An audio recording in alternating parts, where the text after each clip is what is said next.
In this video, I want to go over database management systems or DBMSs.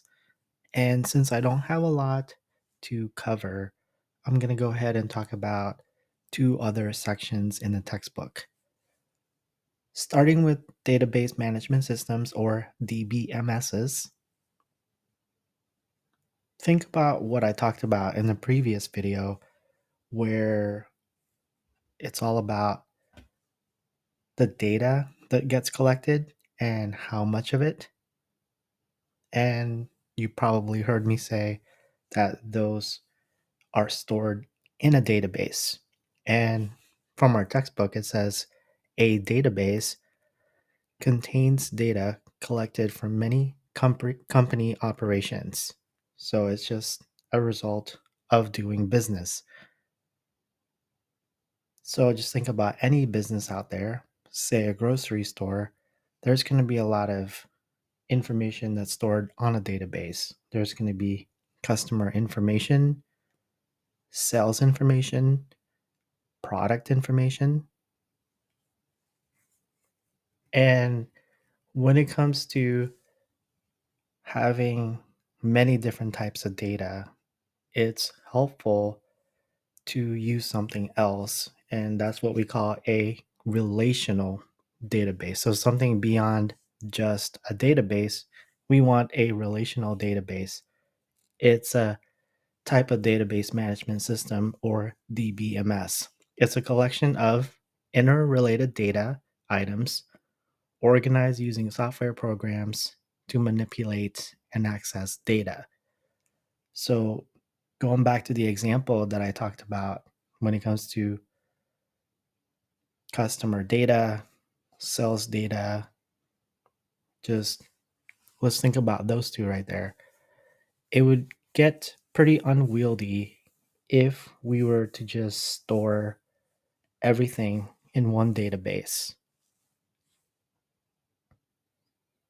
If we had to imagine an Excel sheet where you're putting in the customer's first name, last name, their address, zip code, and then how would that even work with adding like what they bought on this day and then listing out all the different products and then what they bought on this day, listing out all those different products.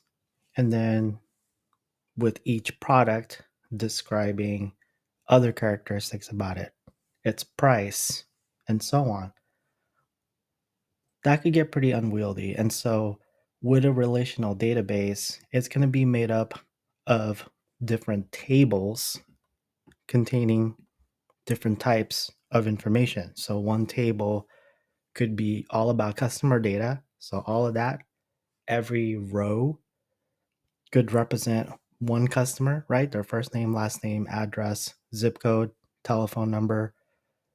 And then another table could be sales data. So you could have the receipt number, all that information that might relate to a particular transaction, like list out the products, price, and so on.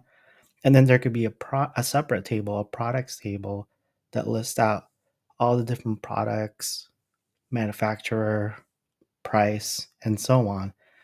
And then now, with all these different tables, we find relationships among them and we have a language. So that's what all these different things are. Like if the avocado sales table were to be connected to supplier, that would be through the supplier ID because they both have that column on there in their respective tables. And then now using structured querying language or SQL, we can access the information that's stored within these relational databases. And once we have all that data retrieved, then we can go on to the next step of our marketing analytics.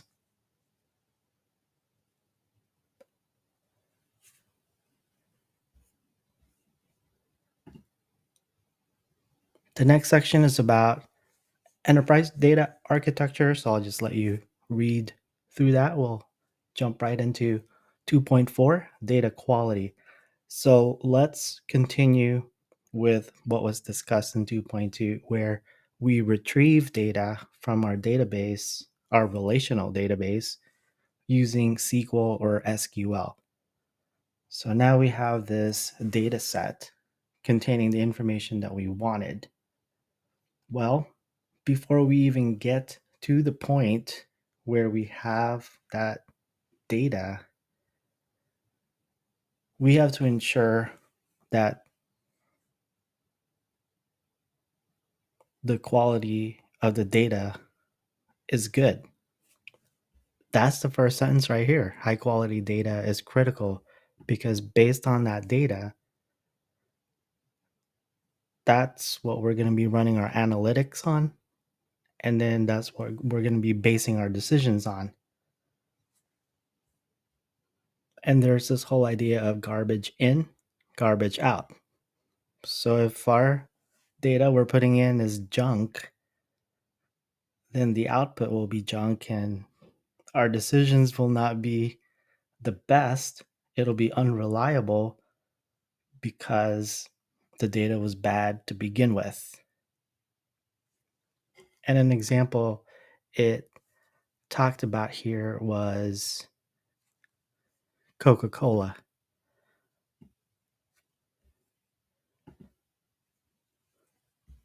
Right here, when they came up with New Coke.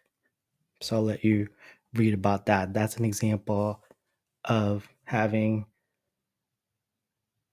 unreliable marketing as a result of data that's not high quality. Now, why is it that data is not of high quality sometimes? Well, things happen. It could be that as it's being input, that a mistake happened, a typo, or maybe when customers are asked to complete information, they don't give complete or accurate information.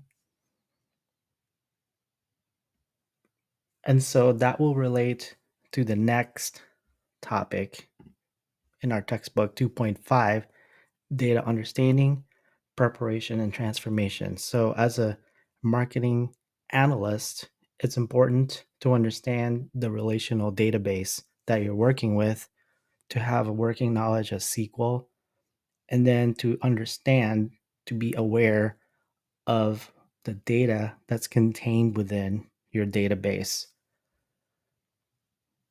If we go back to our example from chapter 2, at the end of your readings, this case study,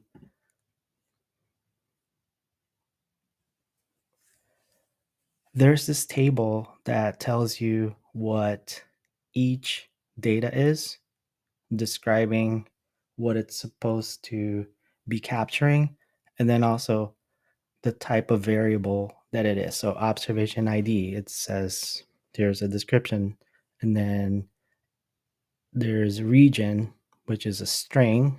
So it talks about the geographic location, and then average price is numeric, and so on.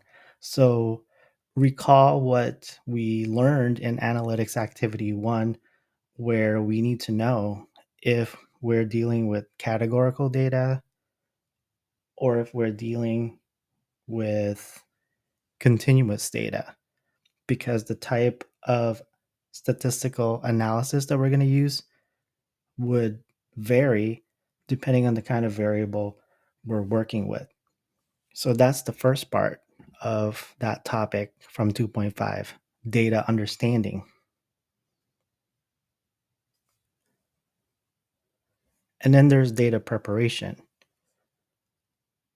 One of the things we will learn is to run descriptive statistics on, and here it is right here, descriptive statistics and data visualization, so that we can get to know the data. We want to know about outliers, for example. So This is what we call data exploration. Before we do anything else, let's look at the data. We need to see if there are any missing or incomplete data. So, right, the previous section on data quality, there might be missing or incomplete data. So we need to figure out what we need to do with those. And then if we have outliers, we also need to know about those because those would skew our analysis. If we know, so an example I used in a previous video is if we're trying to track customer behavior and we see that a few of them are 0 years old, or there were also a few that were 1,000 years old. Well, that's probably incorrect because an infant, somebody that's 0 years old, probably is not making any kind of decisions, buying decisions. And then somebody that's 1,000, that's probably not accurate either. Maybe 100, but not 1,000, right? And so with these missing or incomplete or outlier type data, we're going to have to decide what to do with that. And in many ways, it's an advanced concept in analytics, statistics. And so I'll, as we work through future examples, I guess one way to think about it is that as we're learning this, we're just going to be aware of missing data sometimes, but we're not going to get into what I did in my own practice where sometimes I have to make a decision on whether to remove missing data or to replace that missing data with the average, for example, or the mode.